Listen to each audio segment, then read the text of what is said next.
Hello, math teachers. I want to show you a really cool tool that you can use for distance learning. A lot of you use it to pull up graphs with your kids. But if you haven't used Teacher Desmos for classroom activities, it's fantastic. So if you've never used this, you're going to create an account. Make sure you're logged in with your school district portal and click sign in with Google to create your account. I do have a school district account, so I'm going to click sign in with Google.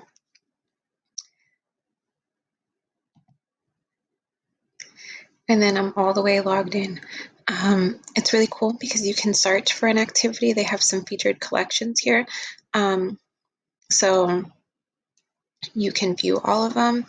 They have stuff by grade, by topic, and whatnot. So my algebra teachers, you might be able to find some stuff under middle school statistics as like a precursor for kids, and so forth. But there are a lot of really cool things here.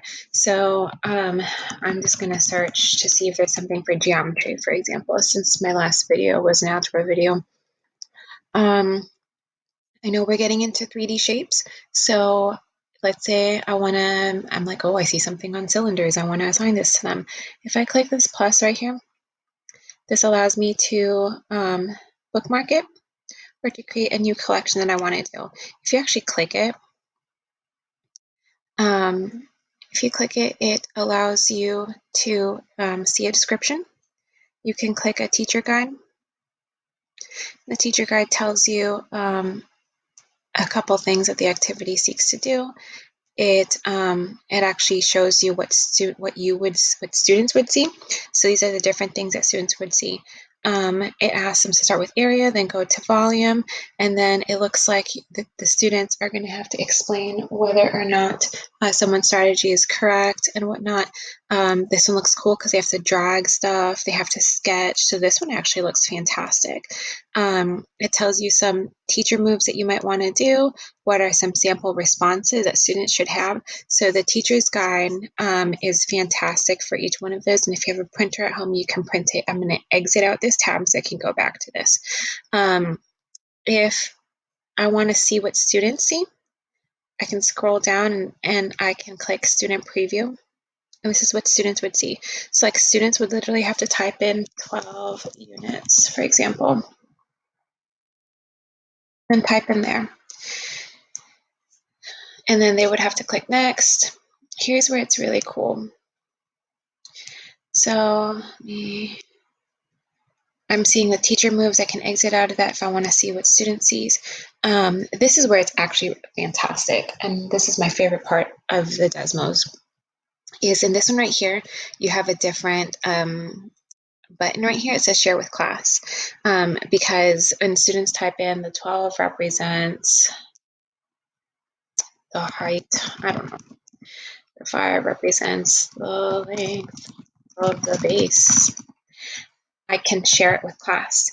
Now, ideally, other students have responded to this because then they will see other students' responses here and then they can kind of second guess themselves so they can check their answers and whatnot. And so you can keep going through this and then see what students are going to get to.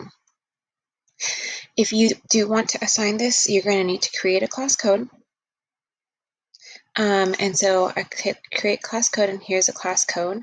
If I click the snowman dots right over here, it allows me to get a student link, and then I can actually click this link right here, Control-C to copy, and then I can paste it in to Google Classroom, or I can just copy and paste all of this in here and then put it in an announcement for Google Classroom for students to do. It's a really, really fantastic tool. I want to show you what a teacher would see when students are logged in. So let's see, I'm going to go to my history. So I use this one for implicit differentiation. Once students are logged in, this is what I would see. So all of the dots signify that students have submitted an answer there.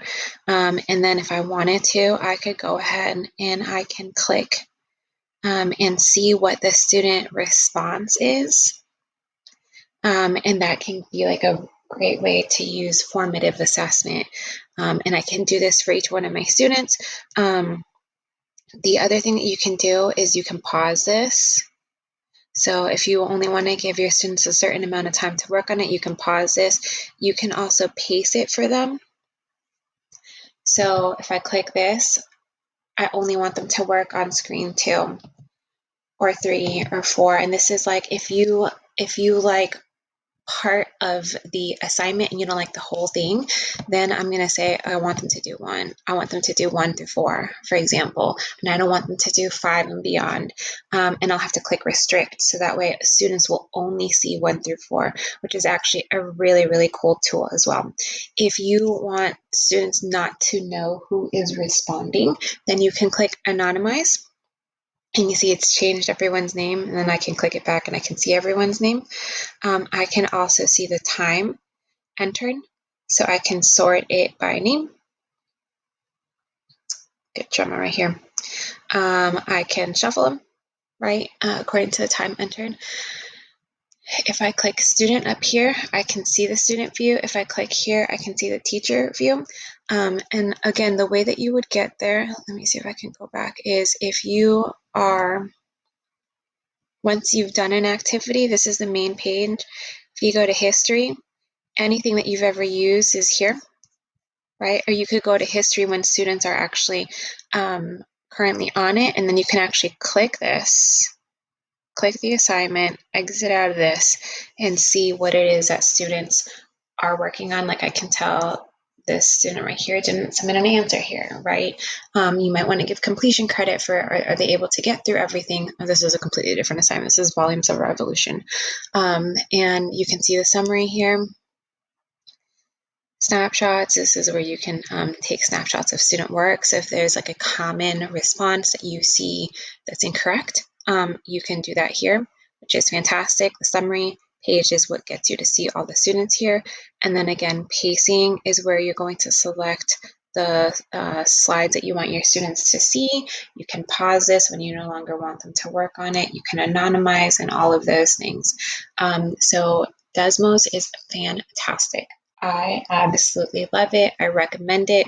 I think this is great for distance learning. I think it's great for face-to-face learning. I've used this face-to-face with my students, and there's a lot of stuff on here. So if you find something really cool that you think that your team might be able to use, share it, get the link for it.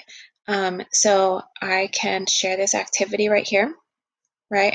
I can then it's already selected, so I can do Control C, and then I can create an email and share it with my colleagues. I know that I will be on the lookout for this while we are out, and we'll go from there. Okay? Thanks, guys.